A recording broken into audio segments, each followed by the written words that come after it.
Добро пожаловать в новый день. На календаре 2 октября, среда. В студии работает Катерина Винокурова. Пусть этот новый день принесет нам только позитивные эмоции и хорошие новости.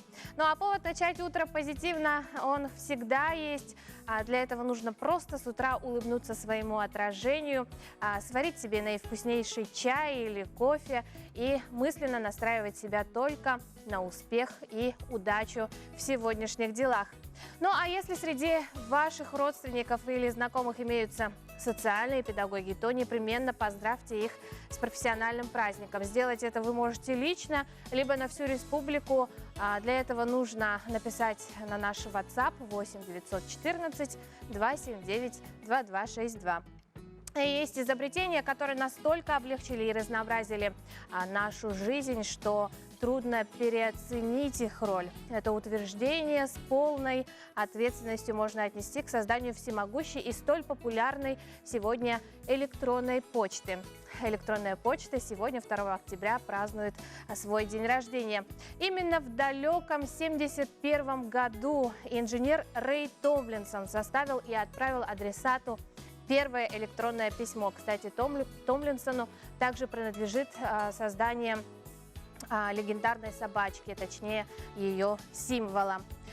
На Руси в этот день отмечали праздник пчельников. В это время было принято обязательно есть по утрам мед и запивать его теплой водой. Почему бы и нет? Чай с медом очень полезен, в том числе и в целях профилактики от сезонных простуд. В любом случае одевайтесь теплее, ну а насколько теплым или холодным будет день 2 октября, узнаем у синоптиков. Прогноз погоды на канале НВК Саха. Сегодня в центральных Улусах в 6 часов утра температура воздуха составила -3, -5 градусов. Днем +1, +2. В Заречье -5, 0 утром, днем до +2 градусов. В Южных -4, -5 утром, днем -1, +1. В Вилюйских -3, -4 утром, днем до +3, +4 градусов. В Нижнеленских -4, -5 утром, днем +1, +2. В Западных -1, -4 утром, днем +2, +4. В Колымы-Дигирских Улусах -2, -5 утром, днем -1, +3. В Янских Улусах -5, -6 утром, днем -3, +1 градус. В Северо-Западных Улусах -1, -6 утром, днем -1, 0 градусов.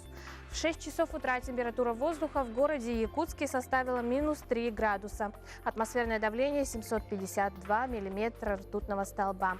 Ветер северо-западный 4,9 метров в секунду. Днем в городе Якутске ожидается 0 до +2 градусов.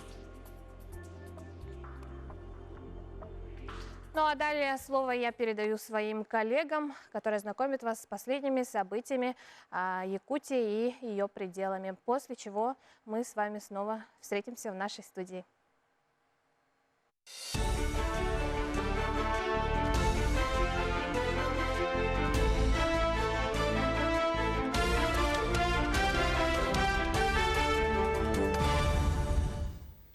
В эфире новости и самые заметные события к началу этого дня. В студии Василий Радченко. Здравствуйте.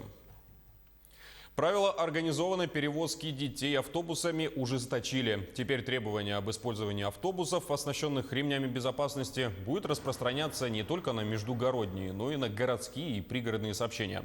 Кроме того, сопровождающие перед началом движения автобуса и в процессе перевозки будут обязаны контролировать, пристегнулись ли дети ремнями безопасности. Также в их обязанности теперь входит не допускать, чтобы дети поднимались с места и передвигались по салону автобуса во время движения. Изменения коснулись и требований к остановкам, стажу водителя, а также информации в документации.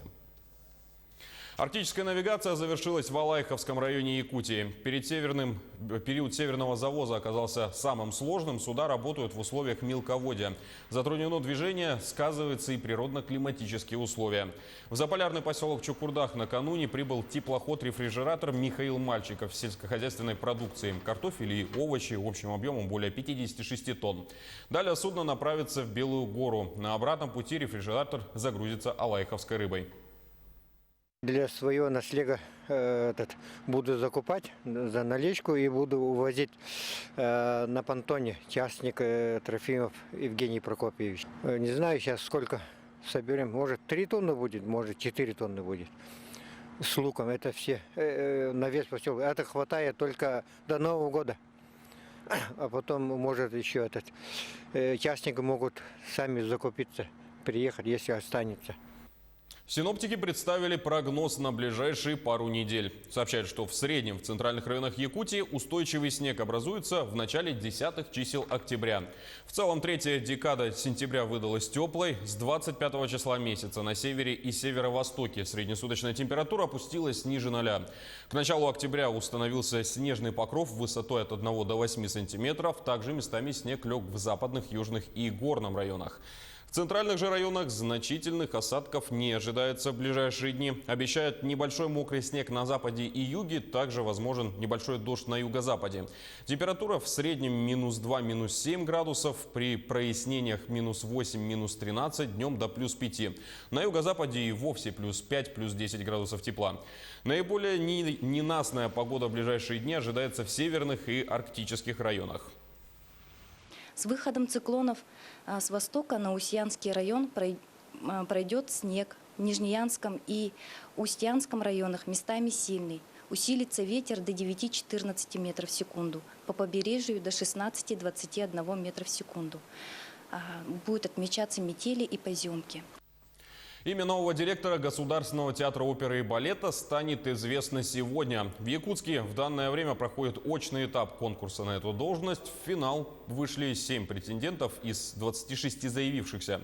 Сейчас жюри проводит комплексную оценку управленческих навыков кандидатов. Их будут оценивать в течение 3 дней. В первой состоялась деловая игра. Сегодня участники решают кейсы, которые формируются посредством сбора предложений от населения по развитию театра или музея и в целом сферы культуры.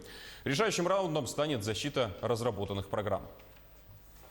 Накануне в мире отмечался Международный день музыки. Филармония Якутии специально для жителей и гостей столицы в честь праздника представила концерт оркестра «Симфоника Арктика». Процессом управлял главный дирижер Окского альтерного оркестра и музыкальный руководитель народной оперной труппы Ханна Шнайдер. Ее часто приглашают работать с оркестрами России, Великобритании, США и Украины. Как меня позвали? Это было через агентство, через моего менеджера, так что я даже не знаю, как это получилось. Но, конечно, я слышала о Наталье Владимировне. Я знала, что она великий дирижер и что она создала этот коллектив, и я очень хотела сюда попасть. Очень сильный коллектив, очень много хороших музыкантов. Что я в восторге от этого коллектива. На этом у меня пока вся информация. Спасибо за внимание и хорошего вам дня.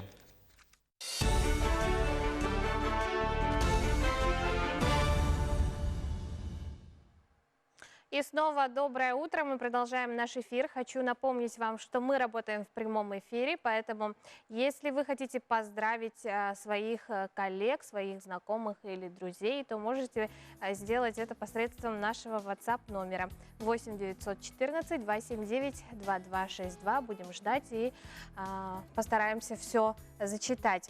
А на сегодняшний день многодетные семьи имеют право получать значительную социальную поддержку государства. Первый шаг на пути к получению социальных льгот – это оформление удостоверения многодетной семьи. А как получить это удостоверение, мы сегодня узнаем в нашей постоянной рубрике «Мои документы».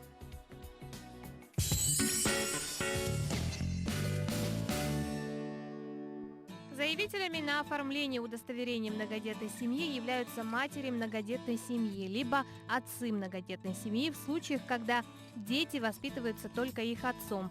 Родившие, в том числе усыновившие и удочерившие, и имеющие на содержании и воспитании 3 и более несовершеннолетних детей в возрасте до 23 лет.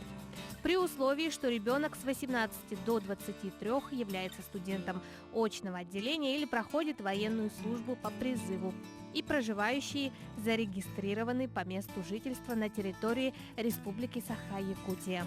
При оформлении удостоверения многодетной семьи требуется предоставление паспорта, свидетельства о рождении детей, свидетельства о регистрации брака, либо о расторжении брака. Также дети должны быть зарегистрированы вместе с родителями, то есть прописаны. Удостоверение оформляется в течение 30 дней. При продлении удостоверения, в случае, если в семье есть дети от 18 до 23 лет, требуется предоставление справки с места учебы, либо с службы, если ребенок проходит военную службу по призыву. Ребенок должен учиться очно. Справка предоставляется 2 раза в год, то есть удостоверение продлевается 2 раза в год. Это 30 сентября, сроком до 30 сентября и до 1 марта. В случае, если ребенок служит в армии по призыву, удостоверение будет продлено на весь срок службы. В случае продления удостоверения, повторного предоставления фотографий и свидетельства, если ребенок уже вписан, не требуется. Если ребенок только родился, для того, чтобы его вписать, необходимо предоставить удостоверение оригинал, паспорт и свидетельство о рождении ребенка. В случае, если отец хочет оформить на себя удостоверение многодетной семьи, он может на себя оформить только в том случае, если мать лишена родительских прав, либо в случае смерти матери. Но также он может оформить справку о том, что он является членом многодетной семьи.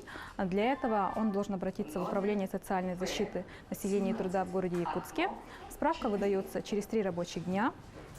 Для того, чтобы получить эту справку, жена должна была уже ранее оформить удостоверение, и только тогда ему выдается справка. Удостоверение многодетной семьи дает ряд преимуществ и льгот. Наиболее актуальным вопросом сегодня стоит приобретение субсидированных билетов. Субсидированные билеты можно приобрести в любых кассах города. При оформлении удостоверения выдается само удостоверение многодетной семьи и нагрудный знак. А на днях аймиконцы приняли эстафету «Знамя Победы», которая прибыла из Тампонского улуса. О том, как это было, расскажут нам коллеги из Аймикона. Точную копию победного красного знамени, водруженного в мае 45-го над Рейхстагом, знаменная группа Аймиконского района торжественно приняла из рук заместителя главы Тампонского района на границе Аймиконского-Тампонского районов. В Тампонский район Знамя Победы прибыло 20 сентября от Усмайского района. И сегодня мы торжественно, с гордостью и с честью передали Знамя Победы для дальнейшей эстафеты передачи по Республике Саха-Якутия, Аймиконскому району. И в каждом селе передача этого знамени прошло очень торжественно, как исторически важное событие. Желаю аймиконцам также провести очень торжественно. В каждом поселении Аймиконского района, где побывает знамя, пройдут мероприятия патриотического характера, торжественные линейки, встречи с ветеранами тыла, классные часы. Основная цель акции заключается в гражданско-патриотическом воспитании подрастающего поколения и на сохранение памяти подвига великого народа в Великой Отечественной войне. И сколько бы времени ни прошло, День Победы всегда будет самым главным, священным праздником. Ныне живущим нужно сделать все, чтобы дети наши и внуки никогда не узнали, что такое война. Светлана Поцелуева, Павел Комин, Аймиконский район. Ну а я рада зачитать сообщение, которое пришло на наш WhatsApp номер. От всей души поздравляем нашего социального педагога Покровской средней общеобразовательной школы номер 1 Скрябину Надежду Петровну с Днем социального педагога. Желаем здоровья, успехов в нелегком труде, счастья и благополучия. С наилучшими пожеланиями поздравляют вас Надежда Петровна, учащиеся и родители 11 Б класса. Мы присоединяемся к поздравлениям. А на очереди наша рубрика «Вакансии». Итак, требуется лаборант химического анализа 3-го разряда, лаборант химического анализа воды, опыт работы без вредных привычек, прохождение допуска к работе, заработная плата от 23 тысяч рублей. Водитель автомобиля без предъявления к образованию, не менее 5 лет, опрятность, аккуратность, вежливость, заработная плата от 60 тысяч. Электромонтер по обслуживанию электроустановок 4-го разряда.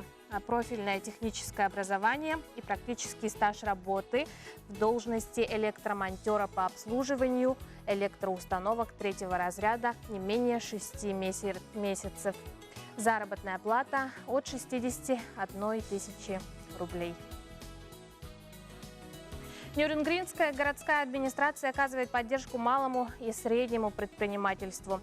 Так, ею был проведен конкурс на получение бюджетных средств, предусмотренных муниципальной целевой программой развития малого и среднего предпринимательства в городе Нерюнгри на 2019 год. Этот конкурс проводится 2-й раз. Одним из получивших субсидию стал молодой предприниматель Максим Харин. После окончания Южноуральского государственного университета коренной нерюнгринец Михаил Харин получил специальность экономиста-менеджера по транспорту. Поработав инженером в автодорожном предприятии и накопив необходимый опыт, молодой человек решил открыть свое дело – строить дороги. Для покупки необходимого оборудования не хватало средств, и тогда Михаил решил поучаствовать в конкурсе на получение бюджетных средств и выиграл 238 тысяч рублей. На оборудование только на это, без там остального трамбовок, без отбойников всяких, у меня ушло 700 тысяч, чтобы приобрести это оборудование. Ну, как бы субсидия полностью, ну не полностью, но частично покрыла данные расходы, поэтому я благодарен, конечно. Данное оборудование предназначено для проведения ямочного ремонта инфракрасным методом. При нагреве плитой асфальт становится рыхлым, и при добавлении новой асфальтобетонной смеси из бункера, температура в нем 140 градусов, старый и новый асфальт легко становятся однородными, что, безусловно, ускоряет процесс и качество работы, где главным преимуществом является отсутствие холодного соединения. С помощью данного оборудования можно не только ямочный ремонт, можно проводить ремонт в труднодоступных местах, таких как люки, мосты, ну и другие сложные места, бордюры. А также можно устранять колейность, можно удалять выбоины какие-то. Поэтому данная технология отлично уже себя оправдала. Предприниматель Харин говорит, что работы хватает, конкурентов тоже, и что главное в его работе – это качество. Михаил также не скрывает, что существуют и проблемы. Сложности у нас в районе – это стоимость материалов. Сложности – это оборудование вовремя какое-то. К примеру, те же отбойные молотки сложно у нас, к примеру, купить. Ну и также битум очень дорогой. Поэтому вот это и есть наш соль. Мы как бы цены у нас, конечно, высокие.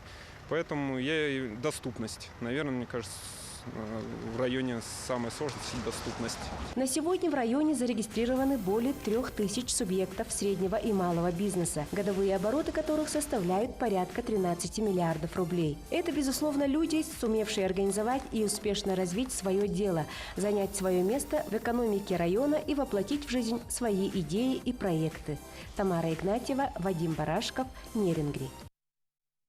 А сегодня поздравления также отправляются доченьке Дарине. Поздравляют ее с днем рождения. Родные очень любят тебя. Дарина, оставайся самой счастливой. Всего тебе самого прекрасного. Ну а новый сезон постоянных дождей, заморозков и периодических повышений температуры в самом разгаре. Вероятно, вы уже вовсю готовитесь к зиме и выбираете себе зимнюю резину. А знаете ли вы, что помимо подготовки к зимнему и летнему сезону, автомобиль также нуждается и в адаптации к осени? В следующем сюжете мы ознакомим вас с комплексом необходимых мероприятий для этого. Сегодня мы поговорим о подготовке машины на осенний период. Только представьте такую ситуацию. Дворники из-за ливня не справляются, в зеркала заднего вида ничего не видно. Что делать? Останавливаться на обочине и ждать улучшения погоды? Этого не придется делать, если предварительно обработать стекла автомобиля антидождем. Действие этого препарата заключается в том, что под действием некоторых активных веществ вода собирается в капли, которые из лобового стекла быстро смахивают дворниками. А на остальных стеклах капли скатываются сами благодаря встречному потоку воздуха. Блюдите ли вы гигиену внутренней поверхности лобового стекла? Если ответ отрицательный, то грязь изнутри будет бликовать от света фар встречных машин и уличных фонарей, ухудшая видимость. Как следует вымойте лобовик специальным раствором, вытрите насухо бумажным полотенцем, и после этого наверняка почувствуете, что вы прозрели. Проверьте элементы электрооборудования и высоковольтной части. Осведомиться о кондиции свечей зажигания и высоковольтных проводов по осени довольно полезно. Если компоненты системы зажигания изношены, то придется подолгу крутить стартер, высаживая аккумулятор, что особенно критично в холода. Как себя чувствует АКБ? Если он подавал признаки усталости еще прошлой зимой и худо-бедно отработал в летний период, то логичным было бы заменить его на новый или как минимум зарядить. В противном случае вы просто не заведетесь одним морозным утром. Особое внимание также надо уделить кузову автомобиля. Остро встает этот вопрос в холодное время. Сколы, царапины и другие повреждения, полученные в теплый период и оставленные без внимания, могут начать свести в снежную пору. Устранением дефекта можно заняться когда угодно, но практика показывает, что лучше всего заняться этим до наступления межсезонья и зимнего периода. Логичнее сделать это как можно скорее, пока проблема не стала более масштабной. Обычно автовладельцы начинают штурмовать шиномонтажные сервисы, когда температура переливает за минусовую отметку, а дороги уже слегка припорошены первым снегом.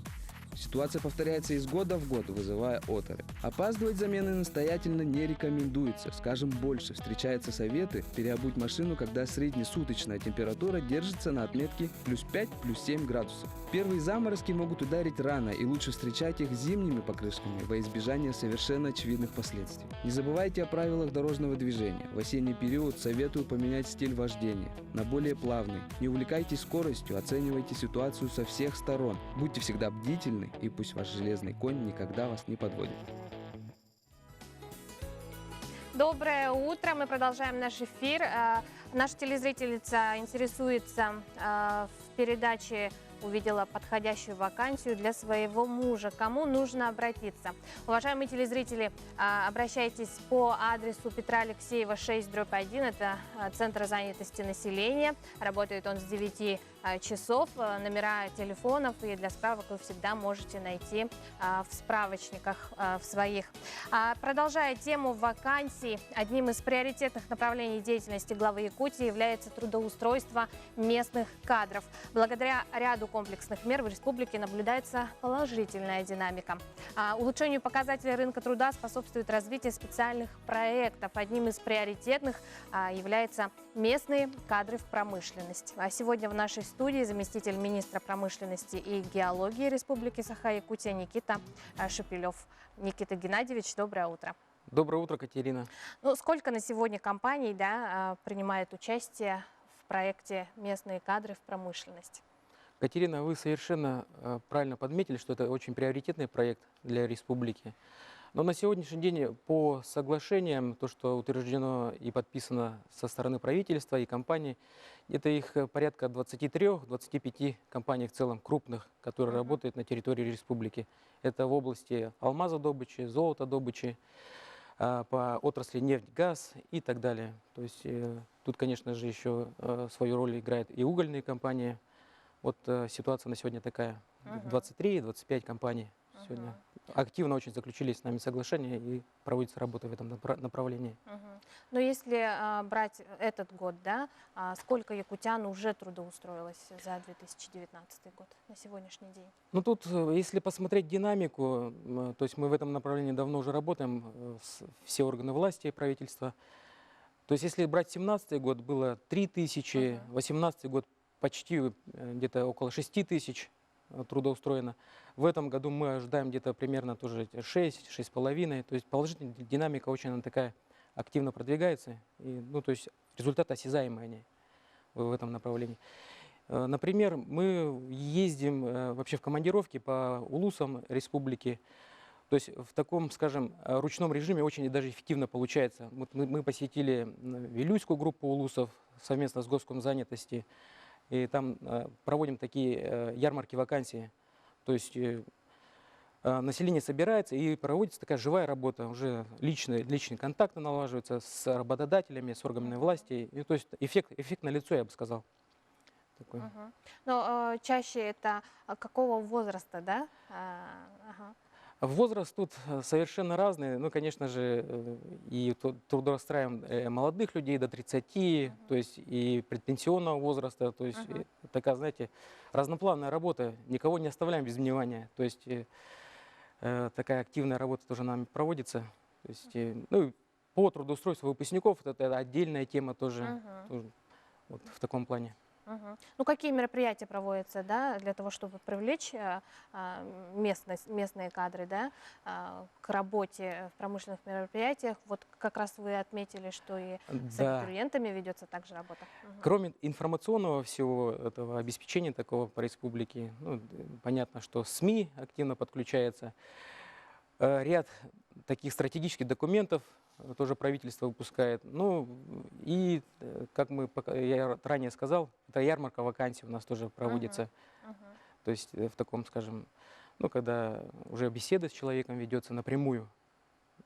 Ну, например, вот в Алекминском недавно тоже в Улусе были, это, ну как недавно, в августе месяце ездили тоже с группой, с командой со своей. То есть там, ну, где-то посетило где-то 50-60 человек. И оттуда брали уже работодатели, смотрели, вели с ними собеседование, ну, в таком, знаете, в живом таком режиме. Ну вот также известно, да, что утвержден план трудоустройства в июле этого года распоряжением правительства республики о трудоустройстве граждан в промышленные мероприятия, ведущие хозяйственную деятельность на территории нашей республики на 2019-2024 год. Какие планы? Да, если мне не изменять память, то план этот утвержден, по-моему, 29 июля этого года, то есть такой на 6-летний период. И там же, опять же, задействованы все крупные компании, промышленные, имеется в виду. Ну, то есть у нас республика все-таки, экономика построена на горнодобывающей промышленности, на минерально-сырьевой базе полезных ископаемых. То есть там где-то мы ожидаем за этот 6-летний период, получается, более 27 тысяч граждан трудоустроить в целом по республике. Но сейчас... Ну, кроме того, что там трудоустроен, там еще масса очень различных мероприятий. Это организация стажировочных мест, обучение и так далее. То есть работа такая, она обширная. Кроме того, что не только Министерство промышленности тут задействовано, но и это Госкомзанятости, Министерство образования и науки республики. В таком ключе мы работаем достаточно активно. Ну вот именно что касается Министерства, да, промышленности, может быть, совместно с какими-то также другими организациями, какая планируется впереди еще работа? Ну, обязательно это будут выезды в Улусы, в Наслега, то есть охват будет именно такой, скажем, будут проводиться, если выражаться нашим геологическим термином, я сам геолог, гидрогеолог по образованию геологическое, то есть выезд в поле, скажем так, с охватом всех наслегов, улусов, муниципальных образований республики. Ну, конечно же, в таком плане. Никита Геннадьевич, спасибо вам за участие в нашей программе, спасибо за интересную беседу. Будем ожидать вас снова в наших гостях. Плодотворной работы, удачного дня. Ну а у нас поступают ваши сообщения, поздравления. Уважаемую коллегу Риму Михайловну поздравляем с прекрасным юбилеем, желаем творческих успехов, счастья. Коллеги Алтанской школы Амгинского Улуса. С Днем Учителя! С Днем Учителя с 80-летием поздравляют Пашу, Прасковью Алексеевну. Желаем самого хорошего, всего самого хорошего, здоровья, долгих лет жизни, семья Константиновых. Также сердечно поздравляют главного врача санатория профилактория Чебдик Чеботареву Евгению Владимировну с юбилеем. Очень вас любят ваши коллеги, с уважением и любовью ваш родной коллектив. Мы по-прежнему ждем ваши сообщения и по возможности обязательно постараемся все зачитать в нашем эфире. 8 914 279 2262. Ну а у нас на очереди небольшая рекламная пауза, после которой мы с вами обязательно увидимся.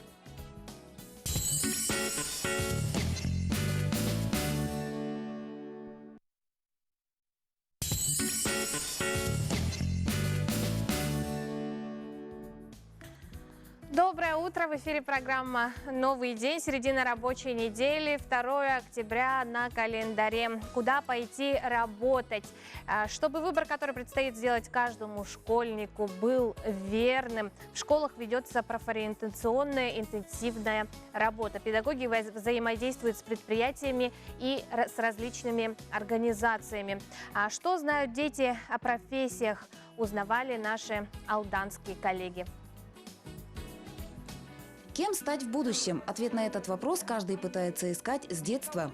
Позднее определиться с выбором мальчишкам и девчонкам помогают педагоги. Так, в школе номер 2 первое представление о профессиях и сферах деятельности ребята получают уже в начальном звене. А в средних и старших классах идет серьезная работа.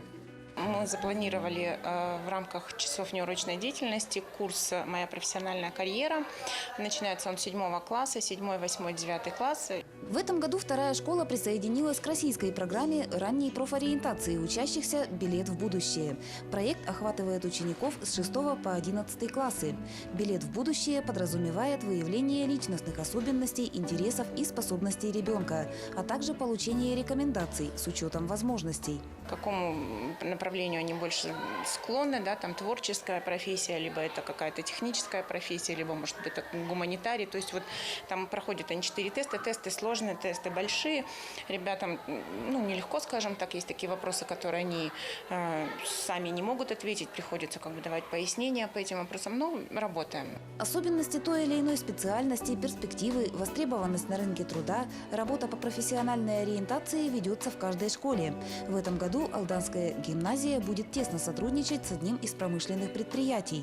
Ребята, планирующие связать будущее с технической сферой, смогут подробно ознакомиться с профессиями.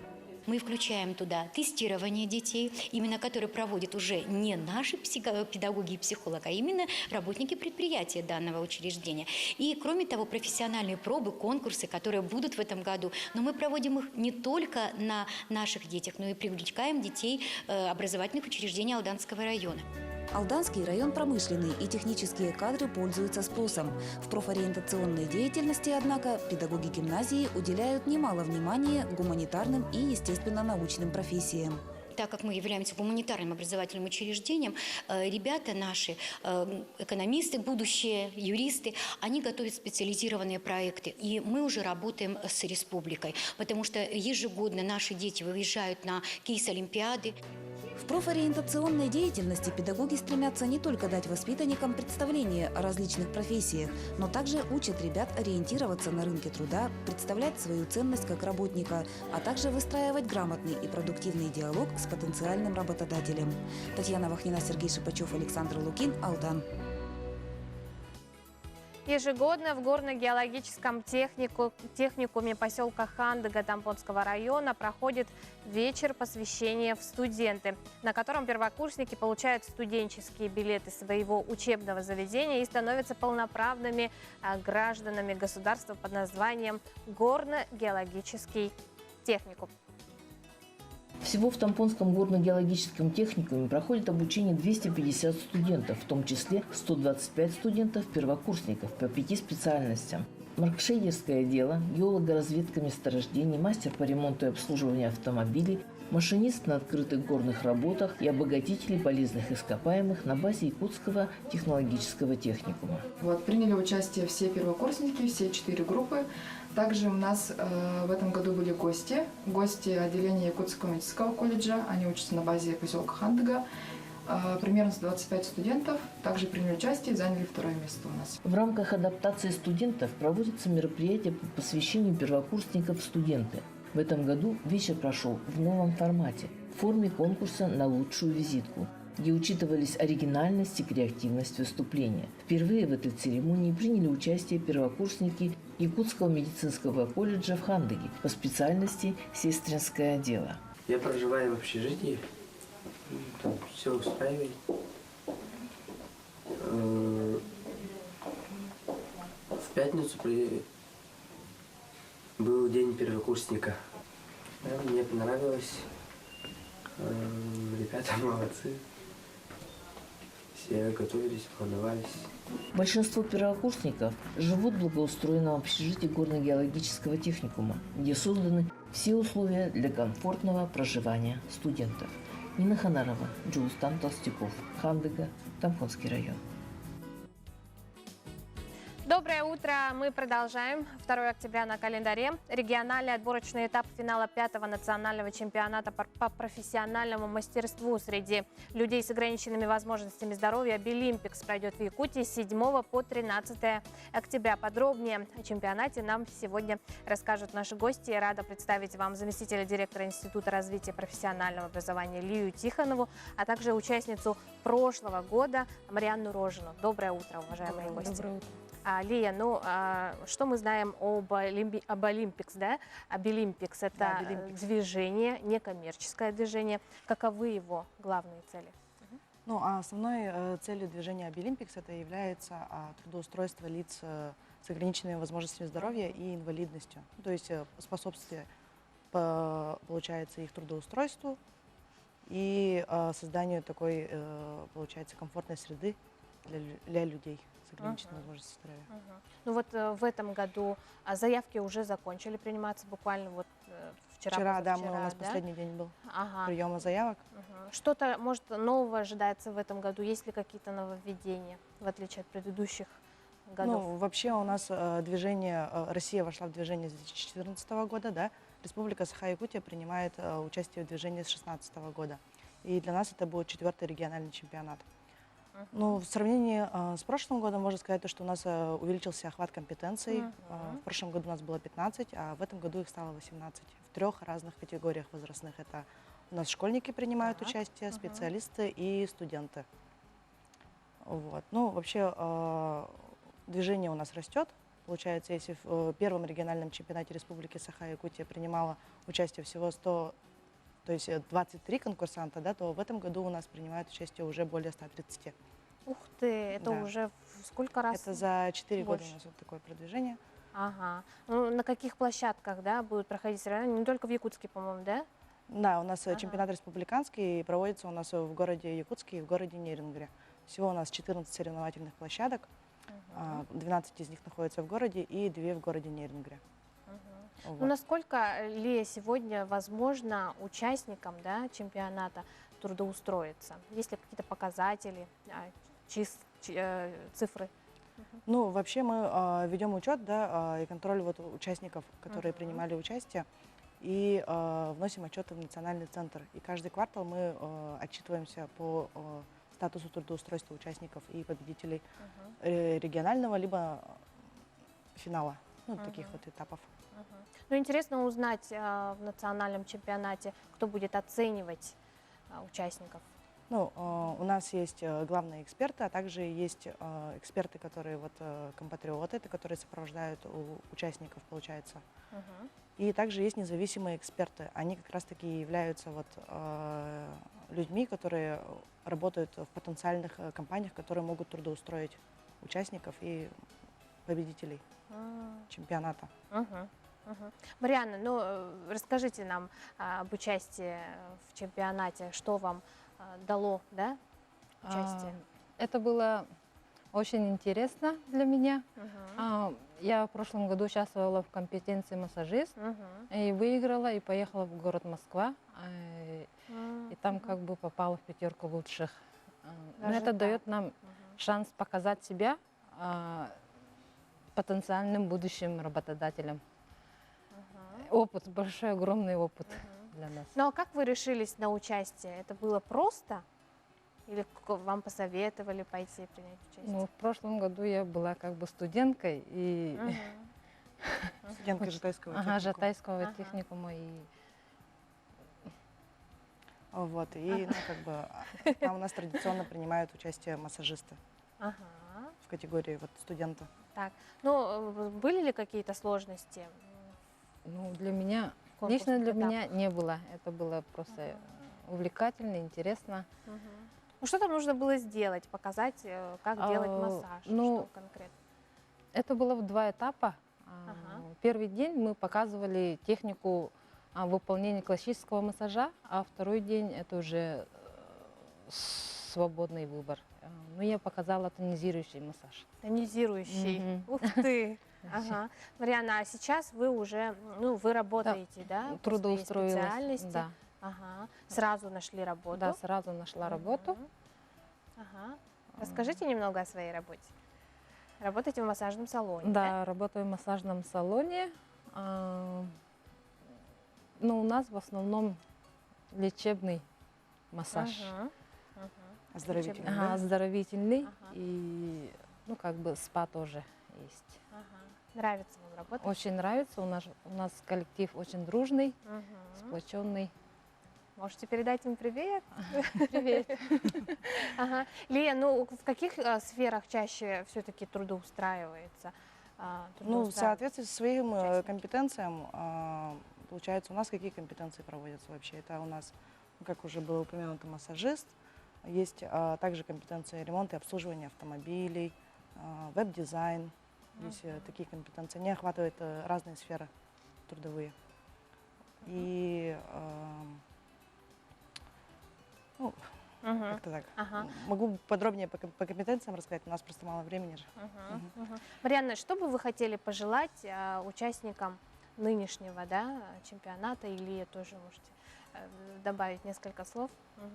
Ну, я желаю всем участникам, конечно же, успешного выступления, показать себя, проявить свои возможности. И победы всем, конечно, от души желаю. Также ну, стойкости, характера, да, чтобы это действительно вызов для человека с ограниченной возможностью или инвалидностью. Это действительно, да, такой вот рубеж, можно сказать, так назвать. Мариан. Ну, я тоже желаю успехов в этом году, кто участвует в компетенции массажистов. Не волноваться, наверное, да? Не Быть волноваться, уверенным в себе, да? Уверенным. И что-то отдать от себя и взять что-то, ну, опыт. Действительно, совершенно верно. Уважаемые гости, огромное вам спасибо за участие в нашей программе. Марианна, вам дальнейших успехов в вашей профессии, отличного проведения чемпионата, хорошей работы, отличного дня.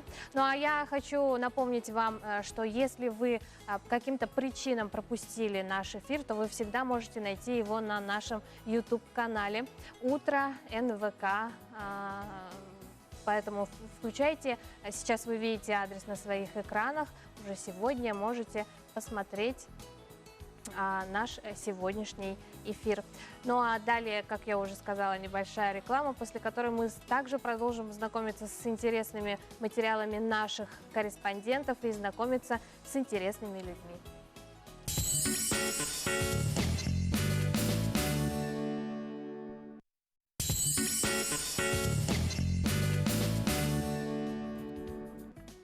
Добро пожаловать в новый день, 2 октября, среда на календаре и на очереди.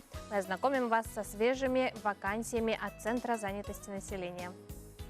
Итак, требуется лаборант химического анализа 3-го разряда, лаборант химического анализа воды, опыт работы без вредных привычек, прохождение допуска к работе, заработная плата от 23 тысяч рублей.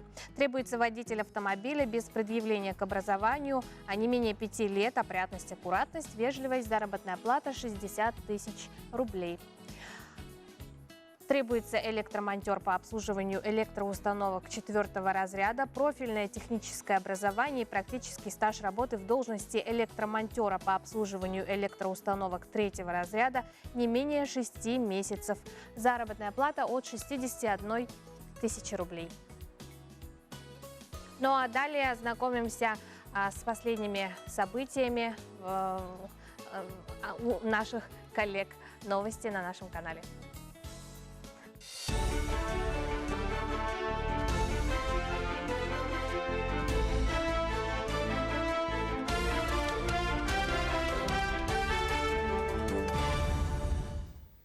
В эфире новости и самые заметные события к началу этого дня. В студии Василий Радченко. Здравствуйте.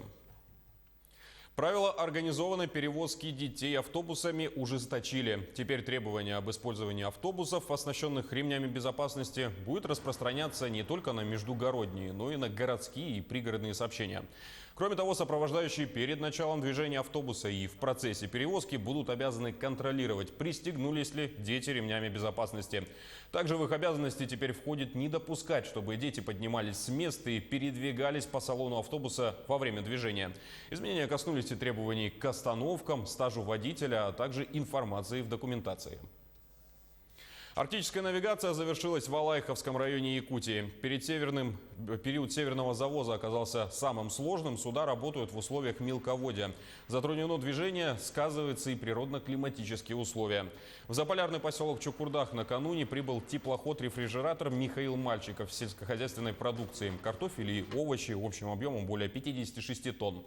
Далее судно направится в Белую гору. На обратном пути рефрижератор загрузится алайховской рыбой. Для своего наслега буду закупать за наличку и буду увозить на понтоне частник Трофимов Евгений Прокопьевич. Не знаю сейчас сколько соберем, может 3 тонны будет, может 4 тонны будет. С луком это все на весь поселок. Это хватает только до Нового года. А потом может еще частники могут сами закупиться, приехать, если останется. Синоптики представили прогноз на ближайшие пару недель. Сообщают, что в среднем в центральных районах Якутии устойчивый снег образуется в начале десятых чисел октября. В целом третья декада сентября выдалась теплой. С 25 числа месяца на севере и северо-востоке среднесуточная температура опустилась ниже 0. К началу октября установился снежный покров высотой от 1 до 8 сантиметров. Также местами снег лег в западных, южных и горном районах. В центральных же районах значительных осадков не ожидается в ближайшие дни. Обещают небольшой мокрый снег на западе и юге, также возможен небольшой дождь на юго-западе. Температура в среднем -2, -7 градусов, при прояснениях -8, -13, днем до +5. На юго-западе и вовсе +5, +10 градусов тепла. Наиболее ненастная погода в ближайшие дни ожидается в северных и арктических районах. С выходом циклонов с востока на Устьянский район пройдет снег. В Нижнеянском и Устьянском районах местами сильный. Усилится ветер до 9-14 метров в секунду. По побережью до 16-21 метра в секунду.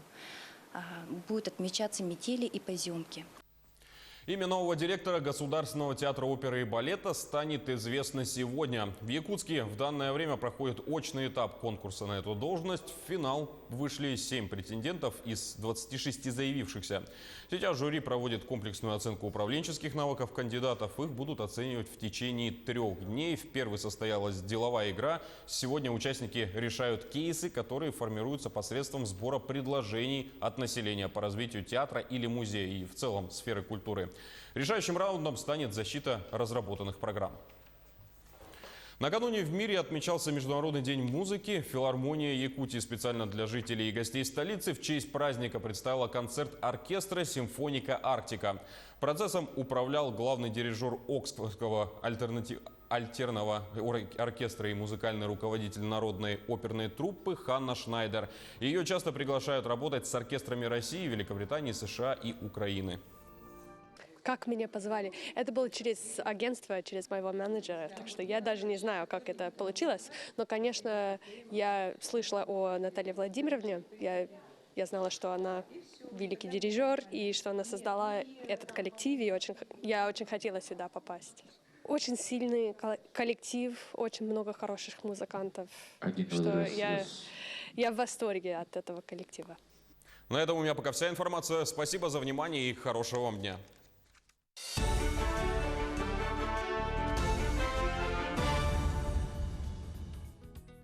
Спасибо коллегам. Мы продолжаем наш эфир. Пришло к нам сообщение, которое я просто не могу не зачитать.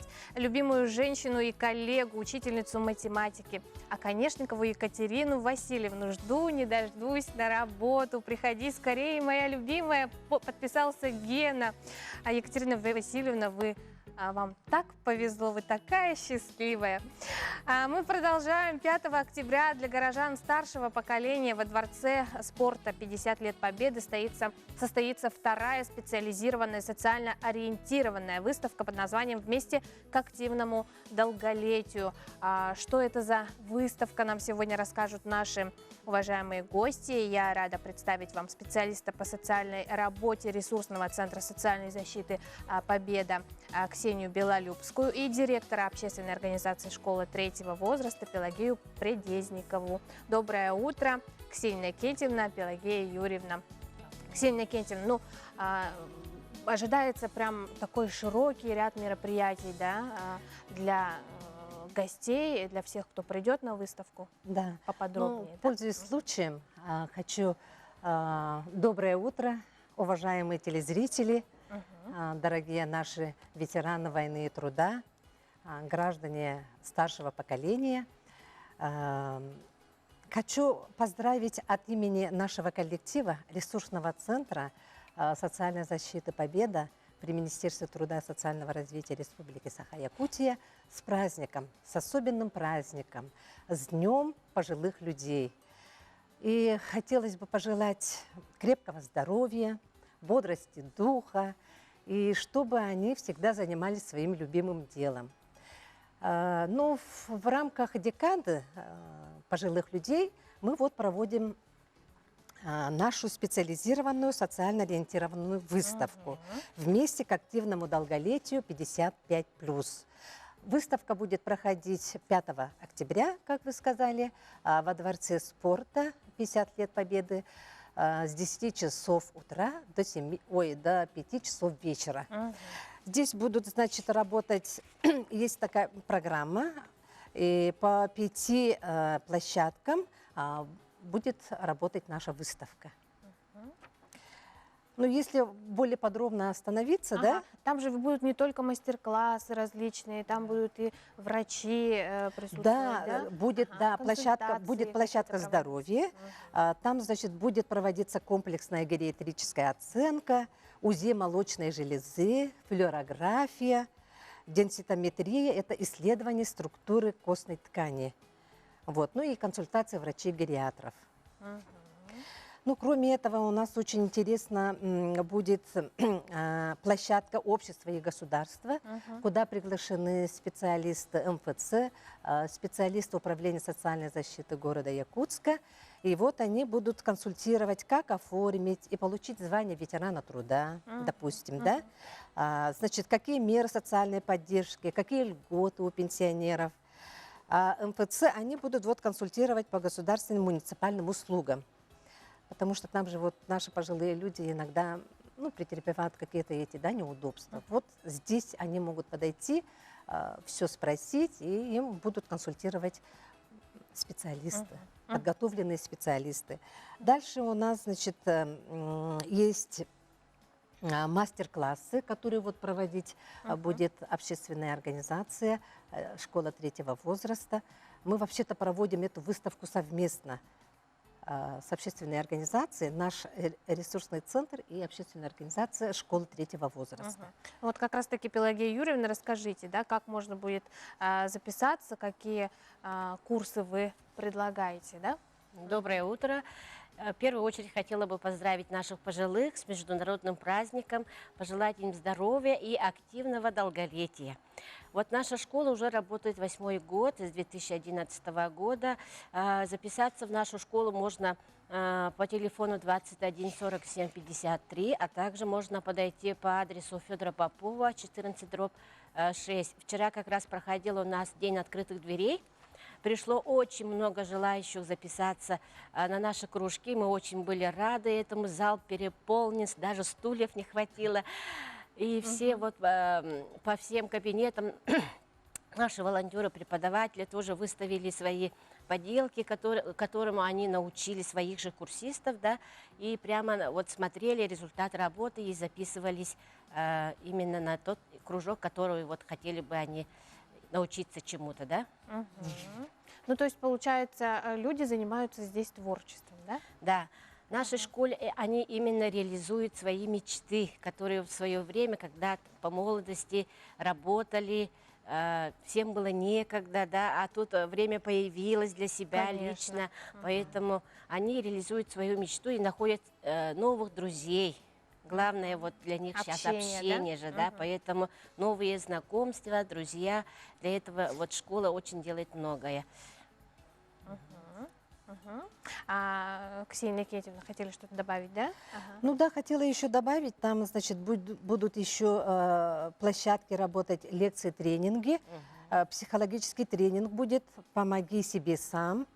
Потом, значит, по правильному питанию будет культура питания и факторы здоровья, вот такая тема. И будьте красивы. Это будет уход за лицом после 50 лет. Это для наших дам будет, мне кажется, очень хорошим подарком. Конечно. Еще кроме этого я хотела бы сказать, там будет культурная программа и будет дефиле с участием моделей в возрасте 55+. Стильный возраст называется. Интересно. Да, этому будет модный показ коллекции художника-модельера Августины Филипповой. Что ж, Ксения Иннокентьевна, Пелагея Юрьевна, огромное вам спасибо, что пришли к нам этим утром. Мы обязательно приглашаем всех присоединиться к выставке 5 числа в 50 лет Победы. Ну и, конечно же, пользуясь случаем, хочу и вас поздравить с Днем пожилых людей, хотя боюсь предположить, что вы дошли до этого возраста, отлично выглядите. Оставайтесь такими же молодыми, здоровыми, красивыми. Ну а мы с вами, дорогие телезрители, увидимся завтра на нашем канале.